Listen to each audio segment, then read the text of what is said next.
एक बार की बात है, कैलाश पर्वत पर भोलेनाथ विराजमान थे और प्रसन्न थे, प्रसन्न मुद्रा में।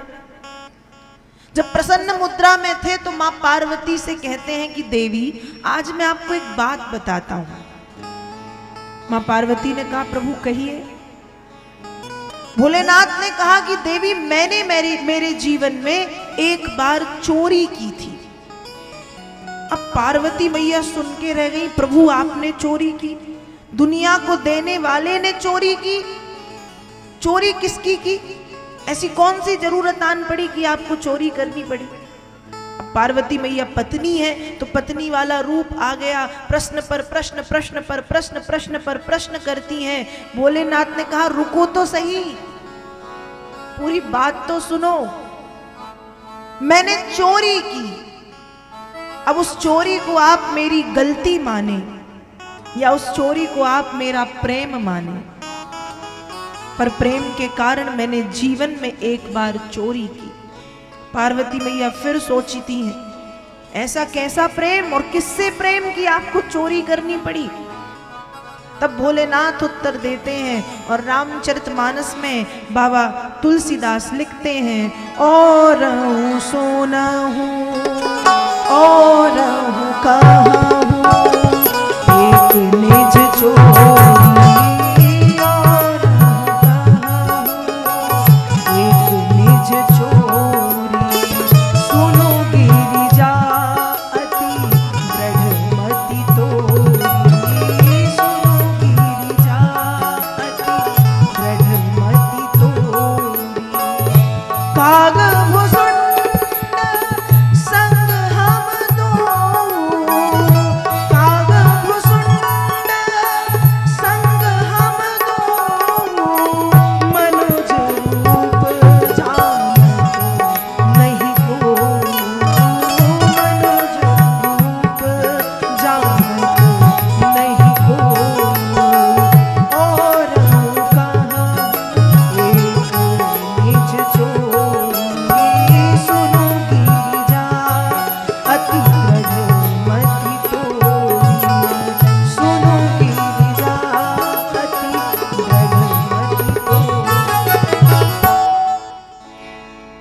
भोलेनाथ कहते हैं कि मैंने चोरी की।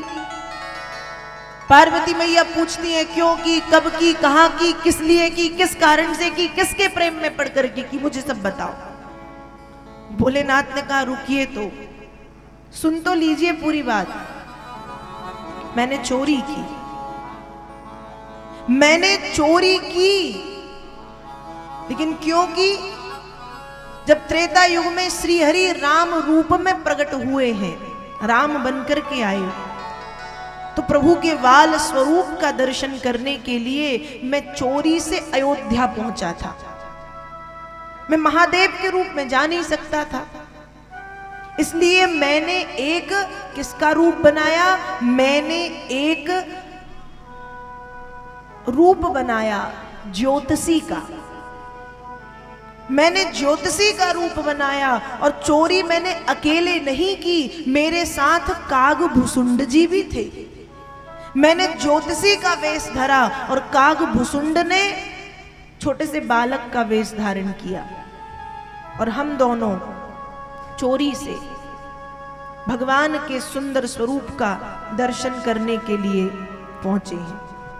चोरी से भगवान के सुंदर स्वरूप का दर्शन करने के लिए पहुंचे। तो पार्वती मैया से भगवान शंकर ने बताया है कि जीवन में मैंने एक बार चोरी की, अब आप इसे मेरी चोरी माने, मेरा प्रेम माने, मेरी गलती माने, पर मैंने की। तो मेरे कहने का तात्पर्य यह है कि दशम स्कंध को महत्वपूर्ण इसलिए कहा गया है क्योंकि दशम स्कंध में भगवान ने उन लीलाओं को किया है जिन लीलाओं का दर्शन करने के लिए स्वयं उमापति महादेव तरसते हैं, जिन लीलाओं का दर्शन करने के लिए देवी देवता तरसते हैं, ब्रह्मा आदि देवता तरसते हैं और पधारते हैं। पृथ्वी पर की वे लीलाएं देखने मिल जाएं, क्योंकि ये लीलाएं बैकुंठ में तो दुर्लभ हैं, ये लीलाएं गोलोक धाम में तो दुर्लभ हैं, ये लीलाएं साकेत धाम में दुर्लभ हैं, ये लीला प्रभु पृथ्वी पर आकर के ही करते हैं। तो इसलिए भागवत के दशम स्कंध को श्रीमद् भागवत जी का फल कहा गया है और प्राण माना गया है। प्राण तत्व भागवत के प्राण है दशम स्कंध।